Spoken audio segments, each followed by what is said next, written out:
Action మీద వాళ్ళందరూ ఉంటుంది. అలాగే గ్రంథావిష్కరణ చేయవయ్య భరత శర్మ.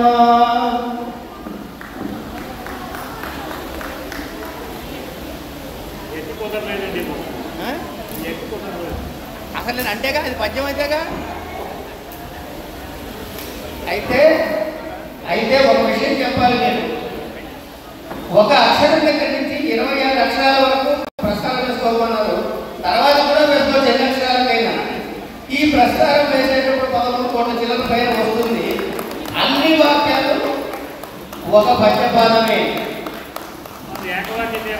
అది చాలా అద్భుతమైనటువంటి శ్రీ కాశీ విశ్వనాథ శతకాన్ని కోసకొండ సుబ్రహ్మణ్యం గారు రచించినటువంటిది భరత్ శర్మ చేతుల మీదుగా ఆవిష్కృతమైంది.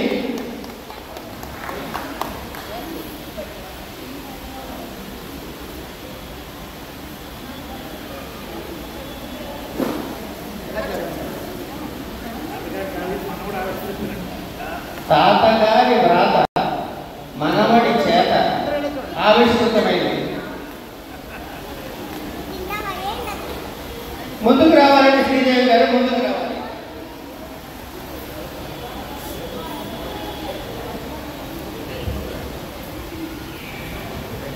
ఆవిష్కర్తగా భరత్ శర్మ గారు 2 మాటలు. శ్రీ మహాగణాధిపతి సరస్వతీదేవి తన అనుగ్రహంతో మా గురువు గారి రూపంలో నన్ను కోసకొండ సుబ్రహ్మణ్యం గారు అనే తాతగారికి పరిచయం చేసింది. కాబట్టి గురువు గారి ద్వారా డాక్టర్ కోసకొండ సుబ్రహ్మణ్యం గారు నన్ను ఒక మనవడిగా ఒక ఎంతో అవ్యాజమైనటువంటి వాత్సల్యాన్ని నాపై చూపిస్తూ ఉంటారు. వారిని నేను తాతగా ఎప్పుడు కూడా అభిమానిస్తూ ఉంటాను. అట్లా మొదటి నుంచి కూడా తోకల్ల పద్యకవి శిల్పి అనే సమూహంలో మొట్టమొదటిసారిగా నాకు పరిచయం కలిగింది గురువు గారి ఆశీర్వాదంతో. ఆ సమయం నుంచే కూడా శ్రీ కోసకొండ సుబ్రహ్మణ్యం గారు ఎంతో అద్భుతమైనటువంటి భావాలతో పద్యాలు రాస్తూ ఉండేవారు, రాస్తున్నారు కూడా. అటువంటి వారి పద్యాలు ఎంతో మందికి స్ఫూర్తినిచ్చేవి. వారు ఒక వినూత్నతను ప్రతి పద్యంలోనూ కూడా చూపించాలి అని తాపత్రయపడేటటువంటి వారు డాక్టర్ కోసకొండ సుబ్రహ్మణ్యం గారు. కాబట్టి అటువంటి మా తాతగారు ఈవేళ రచించినటువంటి ఈ కాశీ విశ్వనాథ శతకము అత్యద్భుతంగా ప్రతి పద్యంలో కూడా వారి యొక్క భక్తి, సత్యస్మరణ, చమత్కారము ఇవన్నీ కూడా కనిపిస్తూ ఉన్నాయి శతకంలో. కాబట్టి నా స్పందనను ఒక్క పద్యంలో తెలియజేస్తాను. తాత చూచితి మీ శివస్తుతిని, తాత చూచితి మీ శివస్తుతిని, విద్యా గ్రంథములు చిందు వాగ్భూతి నింపిరి పద్య సూనములలో, విద్యా గ్రంథములు చిందు వాగ్భూతి నింపిరి పద్య సూనములలో,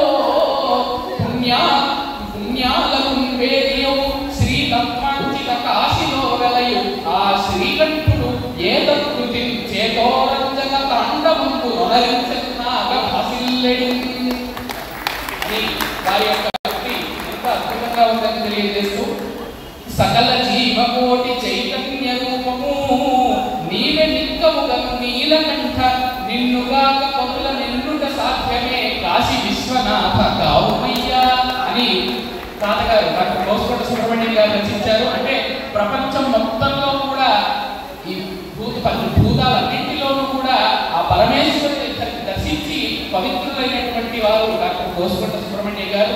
ఈవేళ గురువు గారి కృపతో ఈ పుస్తకాన్ని ఆవిష్కరించేటటువంటి భాగ్యం కలిగినందుకు వారికి సదా మరొకమారు ప్రణామాలను అర్పిస్తూ మా తల్లిదండ్రులకు, గురువులకు, ఇచ్చేసినటువంటి పెద్దలకు ధన్యవాదాలు తెలియజేసుకుంటాను. తర్వాత శ్రీ కోసకొండ సుబ్రహ్మణ్యం గారు వారి హృదయావిష్కరణ చేయవలసిందిగా ప్రార్థన. అందరికీ నమస్కారాలు. ఈ శతకం రాయడానికి ముఖ్యమైనటువంటి ప్రేరణ తోపెట్టుకుంటారు. నేను నక్షత్రమాలానికి 27 పద్యాలు రాసి చదువుకుందాం అనుకున్నాను. మీరు 27 పద్యాలు ఏమిటి, 27 4 108 పద్యాలు రాయాలని అడిగాను. 108 పద్యాలు రాయండి. 108 పద్యాలు రాసి శక్తి నాకు ఉందో లేదో తెలియదండి అంటే, రాస్తుంటే మీ శక్తి మీకు తెలుస్తుంది అని వారు ఎదుర్కోవద్దని అన్నారో. కానీ సరే రాద్దామని మొదలుపెట్టాను. ఆటోమేటిక్గా పద్యాలు వచ్చాయి. ఈ పద్యాలు రాయడానికి ఇంకొక కారణం మా అత్తగారు, భారత సావిత్రీదేవి గారు. నేను పద్యాలు రచించిన తొలినాళ్ళలో మీరు ఒక శబ్దం రాయాలండి అని నేనన్నాను. అమ్మ ఒక పద్యం రాయడం చేత కాదు, శతకం మేము రాస్తామని. ఇప్పుడు కదా ఒకసారి రాయడం ఒక శతకం నేను చూస్తాను అని. ఈరోజు వారికి రావాల్సిన వారు ఆరోగ్య సమస్యల వల్ల రాలేకపోయారు. కానీ వారి సభను నడుచుకోవడానికి, మన ఉద్యమాలందరికీ అతిథ్యం ఇవ్వడానికి వారి గృహాన్ని మాకు అతిథి గృహంగా ఇచ్చారు. రాలేకపోయారు. వారికి ఈ సభాత్మకంగా నా కృతజ్ఞతలు. రెండవది, ఎప్పుడు చూసినా మా పిల్లవాడి గురించి చెప్పుకుంటుంటాం, వాడికి భయం లేదు, భక్తి లేదు అని. వాడు నా చిన్నప్పుడు నేను నమ్మేవాడిని కాదు, దేవుడు వాడు నమ్మేవాడు కాదు దేవుడిని.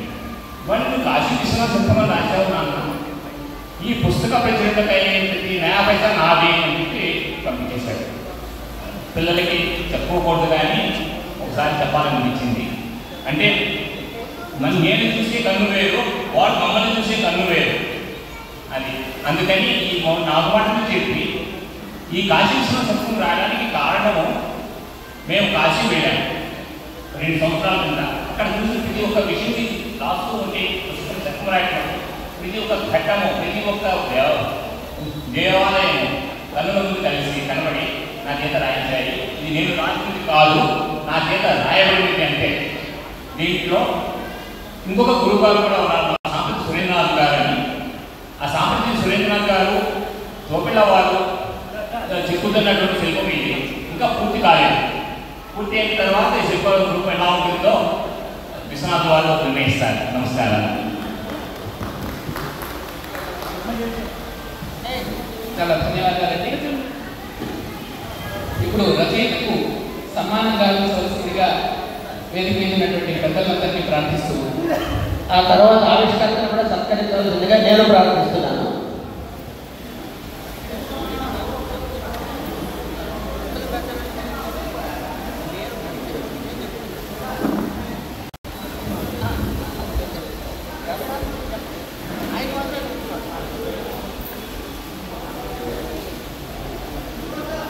డాక్టర్ గోస్కొండ సుబ్రహ్మణ్యం గారికి సన్మానం గావించవలసిందిగా శ్రీ మేఘరాజ్ శ్రీరామ్ గారిని ప్రార్థిస్తున్నారండి.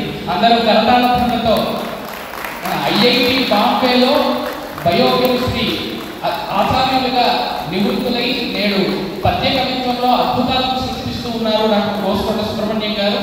వారందరూ కూడా కరతాళధ్వనులతో గౌరవించుకుంటామండి.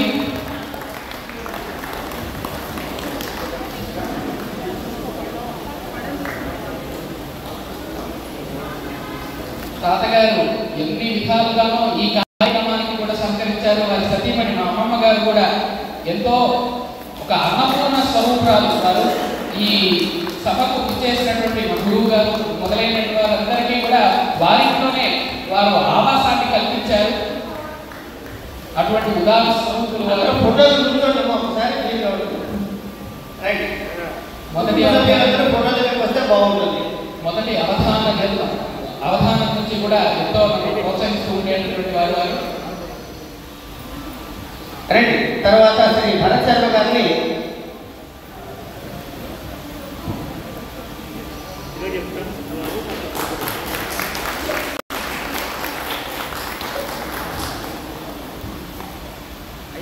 ఇందాక సమస్య ఏంటంటే పద్య కవిత్వం రాసి భ్రష్టుడని, అంటే అది గురుగారి సమస్య ఏంటంటే అనుమానం లేకుండా అలాగే మధ్యలో నా మీద ఎటువంటి దురుద్దేశాలు కల్పించుకోకుండా నేను కేవలం చూసి చదివిన వాడి మాత్రమే. అందరూ పద్య కవులే ఉన్న సభ కాబట్టి పద్య కవిత్వం మీద సమర్శించారు. స్పందన దూరం నుంచి వాళ్ళ అన్నయ్యకి ఏదో సన్మానం చేస్తున్నారంటే చూద్దామని తన ఆరోగ్య సమస్యలు పక్కన పెట్టి మా తమ్ముడు, మా మరదలు కారు వేసుకుని ఇక్కడికి రావడం ఎంతో సంతోషంగా అనిపించింది నాకు. వారికి కూడా నాకు వాడే మాట్లాడారు. అందరికన్నా వాడే.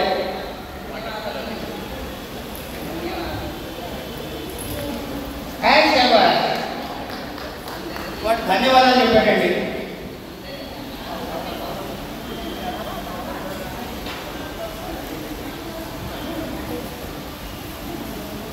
చెప్తున్నావా నాయన?